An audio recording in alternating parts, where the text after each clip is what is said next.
बाल विनय सुनि करहूँ कृपा, राम चरण रति देहु। अखंड मंडलाकारं व्याप्तं येन चराचरम्,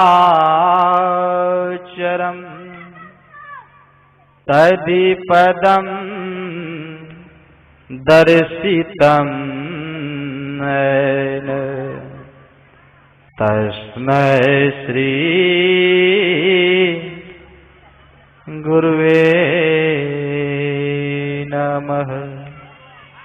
तस्मै श्री गुरुवे नमः। सर्व मंगल करनी, सर्वत्र एक समान रूप से विराजमान सर्वव्यापी गुरु महाराज के चरण कमलों में मुझ दास की तरफ से कोटि कोटि नमन। साथ साथ मंच पर विराजमान हमारे गुरुजन एवं साथ साथ पधारे हुए तमाम भक्तगण के श्री चरणों में मेरी तरफ से कोटि कोटि नमन। कथा प्रारंभ करने के पहले मैं आप लोगों को एक भजन सुनाता हूं जो उर्दू लफ्ज में है। आइए हम लोग यह भजन को श्रवण करें और फिर कथा को आगे बढ़ाया जाएगा। वह पद का बोल है बहारे बाग दुनिया चंद रोज। है बहारे बाग दुनिया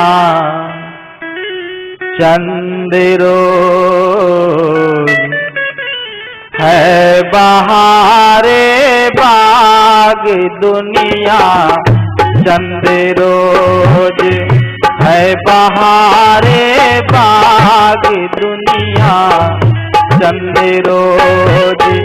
देख लो इसका तमाशा, देख लो इसका तमाशा चंद रोज, है बहारे बाग दुनिया चंद रोज, है बहारे बाग दुनिया चंद रोज।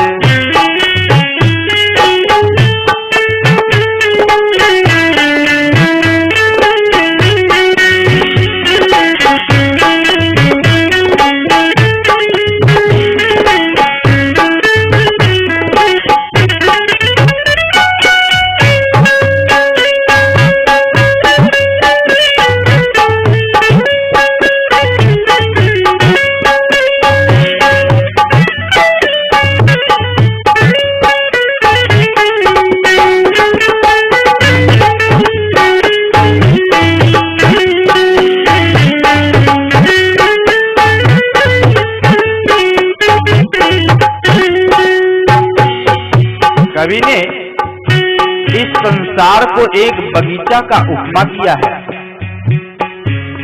और इस बगीचे में हम लोग यहाँ पर आकर के घूम रहे हैं और वह भी कितने दिन के लिए घूमने के लिए आए हैं। तो कवि अपनी भाव को व्यक्त करते हैं कि चंद रोज अर्थात बहुत कम समय के लिए। तब नीचे शब्दों में क्या बखान किया? ए मुसाफिर कुछ का सामान कर, ए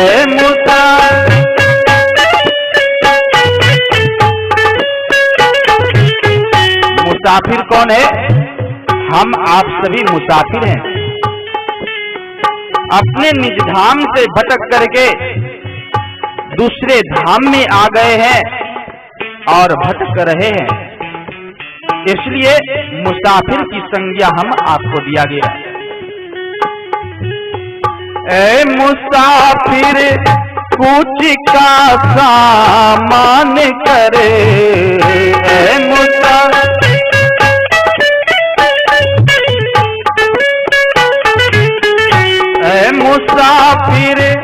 कुछ का सामान करे, ए मुसाफिर।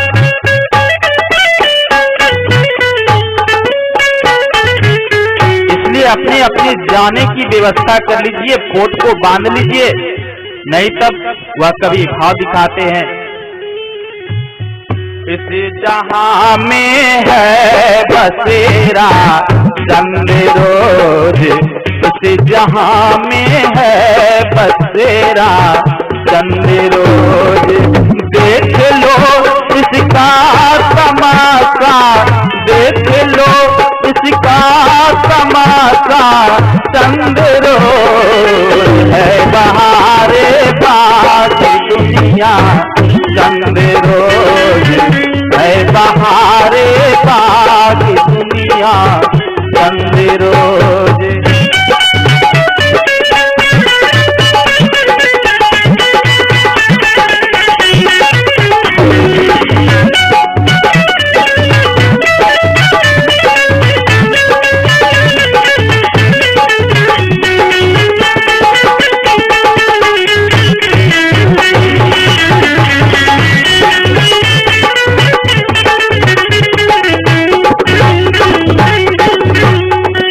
कवि ने फिर नीचे पंक्तियों में दर्शाया, पूछा लुकमा से जिया तू कितने रोज, पूछा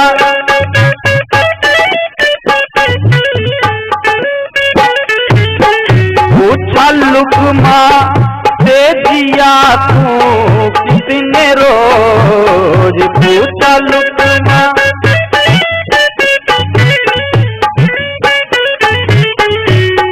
लुकमा शब्द का प्रयोग है। लुकमा एक बहुत सुंदर मूर्तिकार था। मूर्ति बनाने में इतनी पारंगत थी उसकी कला कि क्या कहा जाए। एक बार लुकमान को यमराज से दोस्ती हो गई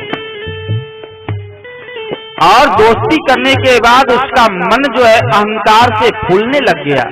अब तो मैंने मृत्यु के दाता यमराज से दोस्ती कर ली है, अब भला मुझे कौन मार सकता है। लेकिन मन में थोड़ी सी एक भाव जग गई कि कितनों मित्र है, भला वो मुझे छोड़ेगा या ना छोड़ेगा, एक बार पूछ लेना चाहिए। ऐसी भावना लेकर के वह यमराज के पास गया और कहा, भाई मित्र एक बात पूछूं? कहा हाँ पूछो। कहा कि मित्र मैं यह जानना चाहता हूं, तुम तो मृत्यु के दाता हो, सभी जीवात्माओं को पकड़ करके ले जाते हो और उसे बहुत दुख देते हो, कष्ट देते हो। मैं तो तुम्हारा मित्र हूं, क्या मेरे साथ भी तुम वही सलूक करोगे? यमराज ने कहा, मित्रता तो अपनी जगह पर है, लेकिन जिस समय मैं ड्यूटी पर रहता हूँ, काम पर रहता हूँ, उस समय ना मेरा कोई मित्र है, ना कोई भाई, ना बंधु, ना माता, ना बहन, मेरा कोई नहीं। उस समय सिर्फ मेरा कर्म ही मेरा अपना है, इसलिए वक्त आएगा तो मैं तुम्हें भी नहीं छोड़ूंगा। लुकमान थोड़ा सा डर गया, कहा मित्र अच्छा एक काम करना, जब मित्र पर इतनी भी दया नहीं तो थोड़ी सी दया तो बरसा सकते हो। कहा मित्र कहो वह क्या बात है? कहा मित्र एक काम करना, जिस समय हमारी जाने की बारी आएगी पहले ही तुम मुझे खबर कर देना। कहा हाँ यह हो सकता है, वह खबर मैं कर दूंगा। तब जानते हैं क्या हुआ? यमराज ने खबर भी भेज दी, एक दो नहीं कई खबर भेजे। कौन कौन सा? तो सबसे पहले सर का बाल पक जाना, यह क्या है? पहली खबर है। दूसरी खबर है दांत का टूट जाना, यह दूसरा खबर यमराज का आ गया।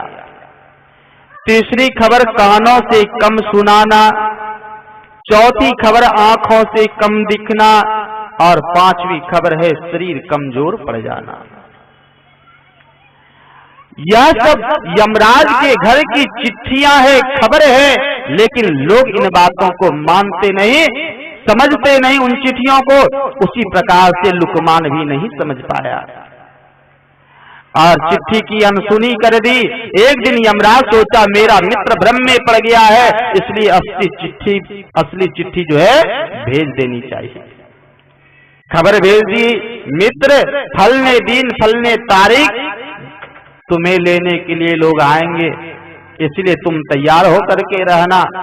तब लुकमान ने क्या किया, कहा अच्छा ठीक है, देखता हूँ वह मुझे कैसे लेकर के जाता है। क्या किया, अपने ही समान बहुत सारी मूर्तियां बना लिया और उसी मूर्ति में एक मूर्ति बन करके वह भी खड़ा हो गया। अंत में हुआ क्या, जब वहां से यमदूत आए तो देख करके अचंभित तो हो गए कि इतने सारे लुकमान। यमराज ने कहा था एक लुकमान, यहाँ तो बहुत सारे लुकमान हैं। सभी फेल खा गए और यमदूत लौट करके चले गए। तब लाचार होकर के स्वयं यमराज भैंसे पर चढ़ करके पहुंचे कि अच्छा देखता हूं इतने सारे लुकमान कहां से आ गए।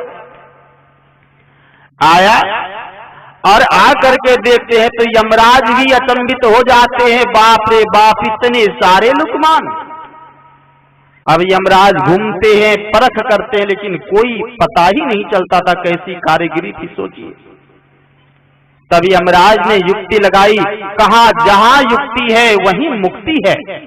यमराज ने युक्ति सेटिंग की और कहते हैं वाह रे वाह लुकमान, वाह मित्र, तेरी कलाकारी तो गजब की है।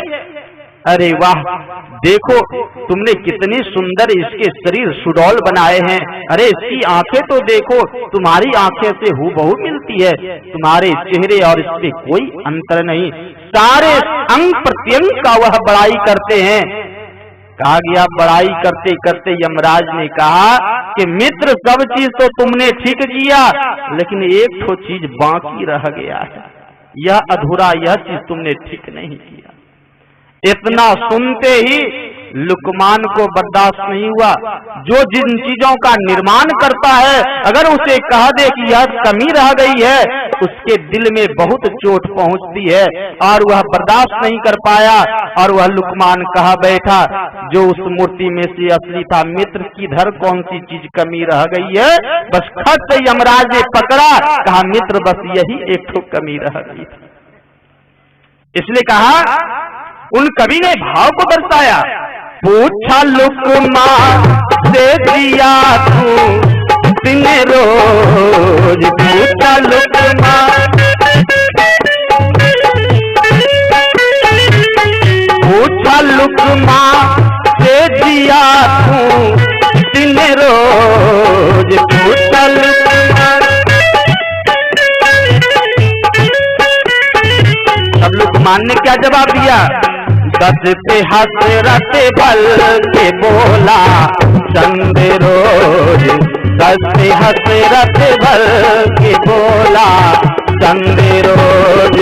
देख लो इसका तमाशा, देख लो इसका तमाशा चंद रोज, है बहारे बाग दुनिया चंद रोज, है बहारे बाग दुनिया चंद रोज।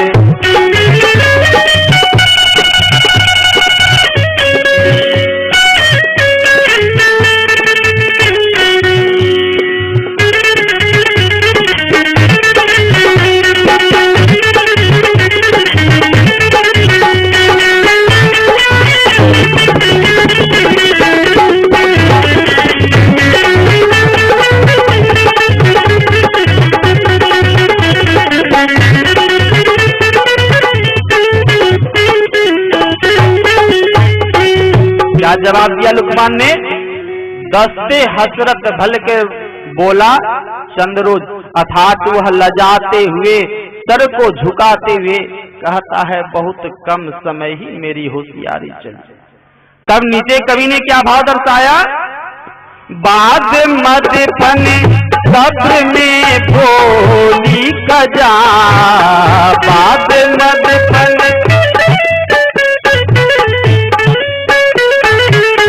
बाद मदफन कब्र में भोली कजा, बाद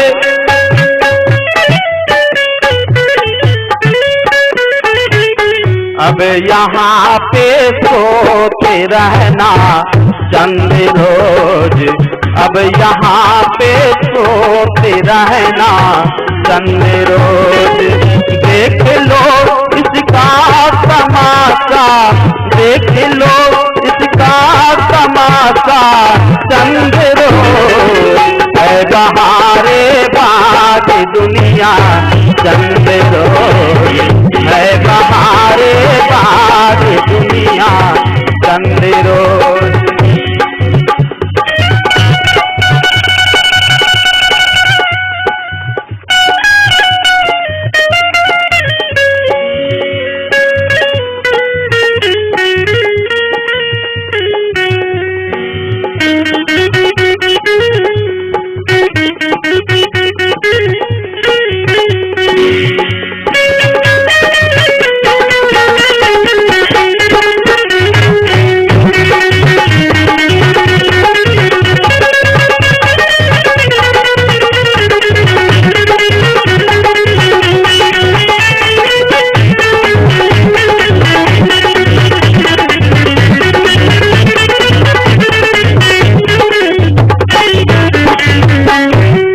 कवि ने क्या दिखाया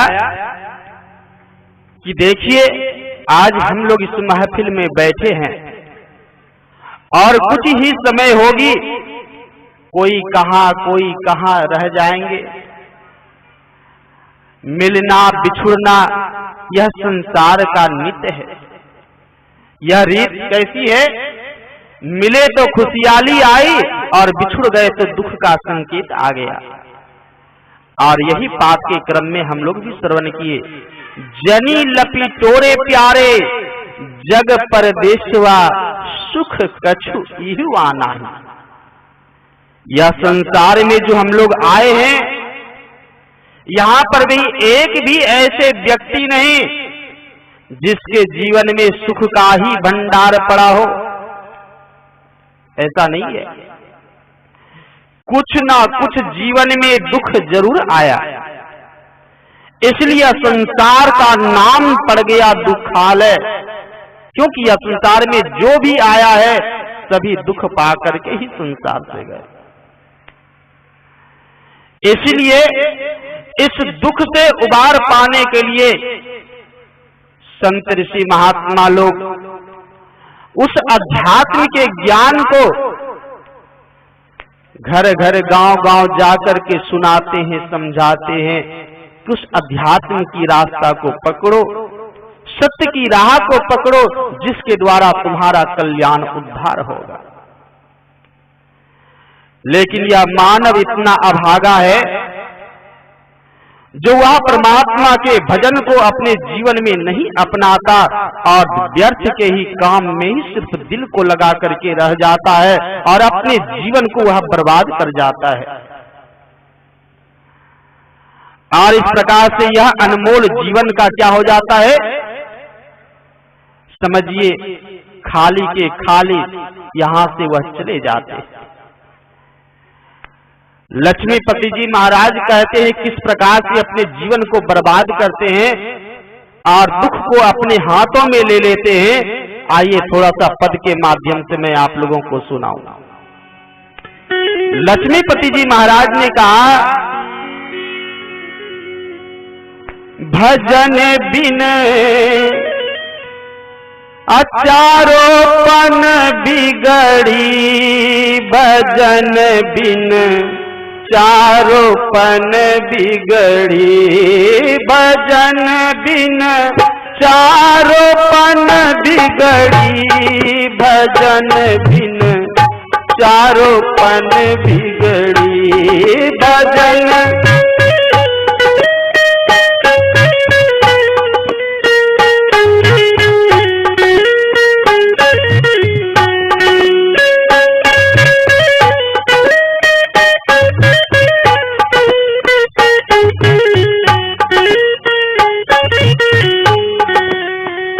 रहस्य और कौन कौन से पन को बिगाड़ते हैं, आइए पद को गाते हुए साथ साथ इसकी व्याख्या करूं। पहले बखान का लक्ष्मीपति जी महाराज पहले पन का बखान करते हैं और कहते हैं, पहला बिगड़ी माता के गर्भ में प्रभु जी से कौल करी, पहला बिगड़ी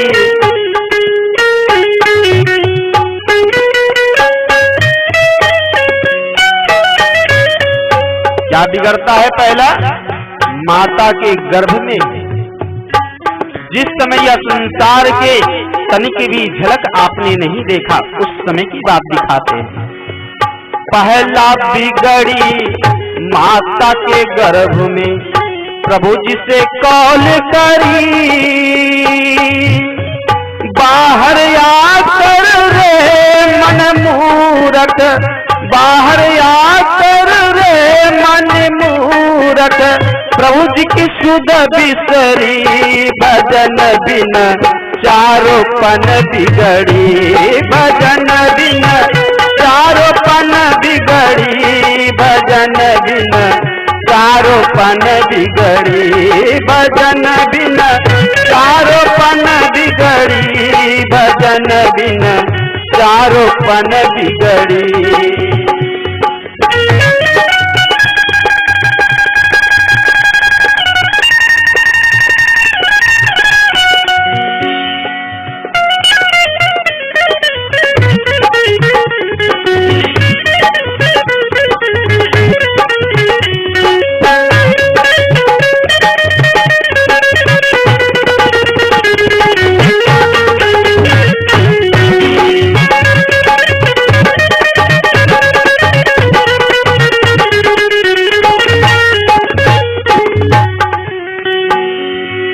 देखिए, जिस समय आप हम माता के गर्भ में थे वहां की अवस्था कैसी थी? पैर था ऊपर और सर था नीचे। इस प्रकार से बंधुओं 9 महीने तक मां के गर्भ में हम लोग रहे हैं। बंधुओं, यहाँ पर हट्टे कट्ठे नौजवान जो व्यक्ति हैं, अगर कहा जाए बंधुओं थोड़ा सा सर को नीचे कर लो और पैर को ऊपर कर लो, कम से कम विशेष नहीं 1 घंटे, बंधुओं कैसा लगेगा? सुख अनुभव होगा या दुख? तो कहेंगे दुख। अब आप ही विचार करो कि यहाँ 1 घंटे में दुख अनुभव हो रहा है तो वहां 9 महीने में क्या सुख अनुभव होगा? कभी नहीं। जब लोग चलते हैं राह में ना, अगर धोखे से अगर पैखाना पर पैर पड़ जाए, बंधुओं कैसा लगेगा? मन जो है अशुद्धिकरण मालूम पड़ेगा और उसको शुद्धि करने के लिए तुरंत घर जाएंगे और बाल्टी का बाल्टी पानी उझलना शुरू कर देंगे, तब अपने आप को आप पवित्र मानेंगे। लेकिन बंधुओं विचार कीजिए, मां के गर्भ में जो आप हैं उसी जगह जहां पर आपका नाक है, सेंट लेने का जो है मशीन जहां है, उसी जगह वह मल मूत्र का थैला पड़ा हुआ है। बंधुओं, वह सुगंध लेने में तो सुख मालूम पड़ता होगा? नहीं, वहां भी दुख होता है। अगर मां विशेष सीता भोजन खा ले तो भी उस बालक को दुख होता है, भीतर में कष्ट होता है। खटाई भोजन कर ले या गर्म भोजन विशेष कर ले तो भी उस बालक को भीतर में दुख होता है और वह दुख से द्रवित होकर के वह परमात्मा को याद करता है, हे प्रभु, हे मेरे मालिक, हे भगवान, हे ईश्वर, ऐसे दुख से मुझे बाहर कर दो। हे प्रभु, इसके बदले में मैं आपका सुमरन ध्यान भजन करूंगा। लेकिन जब परमात्मा उनके ऊपर दया करते हैं, कृपा करते हैं और कहते हैं कि बेटा ठीक है, जब तुमने मुझे ऐसी परिस्थिति में याद किया है तो जा बेटा मैं तुझे आजाद करता हूं, लेकिन बेटा बाहर जाकर के मेरे वचनों को याद रखना जो तुमने अपने भीतर में कबूल किया, कसम खाई कि प्रभु इसके बदले में बाहर जाकर के आपका सुमरन ध्यान करूंगा, कम से कम यही याद रखना। लेकिन होता क्या है, बाहर आए, माया का कुप्रभाव पड़ा और कहते हैं कहां कहां कहां कहां मैंने वादा किया है। ऐसी स्थिति बन जाती है और इस प्रकार से माया में पड़ करके वह प्रभु परमात्मा के उस वादे को भूल जाते, कहते कहां मैंने वादा किया, और प्रमाण उनके पास है मुट्ठी बंधी हुई, वह प्रमाण लेकर के आज मुट्ठी बंदी का मतलब क्या है, कसम खाई है भीतर में। इसलिए संत कवि साहब ने कहा वहां से क्या तू लाया बंदे, यहां से क्या ले जाएगा, और तब क्या कहा, मुट्ठी बांध के आया जग में, हाथ पसारे जाएगा। मुट्ठी बांध करके आप कसम खा करके भीतर से आए हैं और कहते हैं कहां मैंने वादा किया, बाहर है बाहर। ऐसी दगाबाजी कितने दिन चलेगी। परमात्मा देखते हैं बार बार भीतर मां के गर्भ में जाता है, बार बार प्रार्थना करता है और उसके प्रार्थना पर मैं द्रवित होकर के कृपा करके इसे बाहर करता हूं, और यह मेरे अपने वचन को नहीं निभाता है, परमात्मा नाराज हो जाते हैं और ऐसे व्यक्तियों को, ऐसे जीवात्माओं को जब शरीर देते हैं उसको लिंगड़ा लुल्हा बहरा बना करके भेज देते हैं, सूरदास बना करके भेज देते हैं, और कटोरा हाथ में लेकर के वही व्यक्ति चौक चौराहे पर स्टेशन में बैठ करके कहता है दे दो राम दिला दो राम, देने वाला दाता राम, दे दो राम दिला दो राम, देने वाला दाता राम, देने वाला दाता राम, देने वाला दाता राम, दे दो राम दिला दो राम, देने वाला दाता राम, दे दो राम।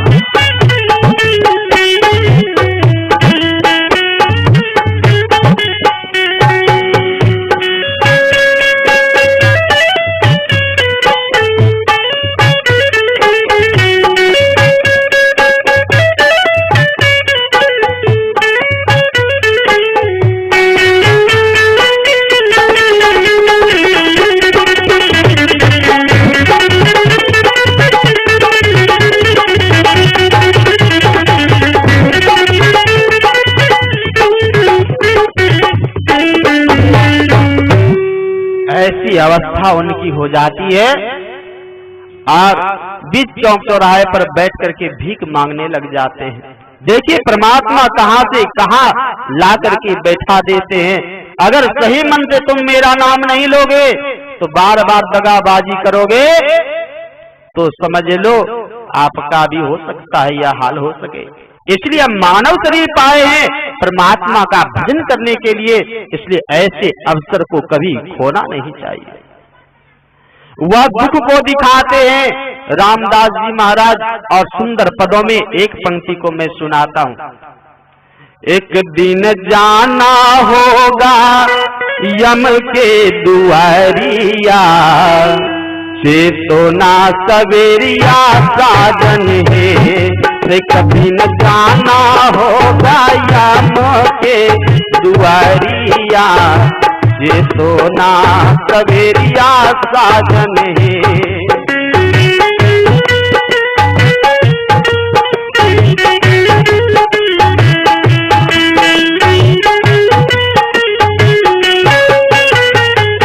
हम आप सबको यह संसार छोड़ करके एक दिन जाना है, वह दरबार में। इसलिए नीचे पंक्ति में रामदास जी महाराज क्या दिखाते हैं, जब तुम थे माता के पेट ऊपर गोड़ मस्तक हेठ, जब तुम थे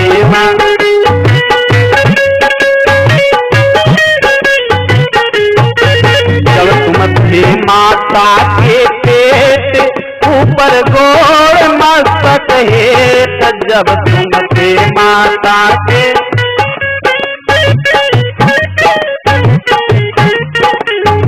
तब क्या हुआ?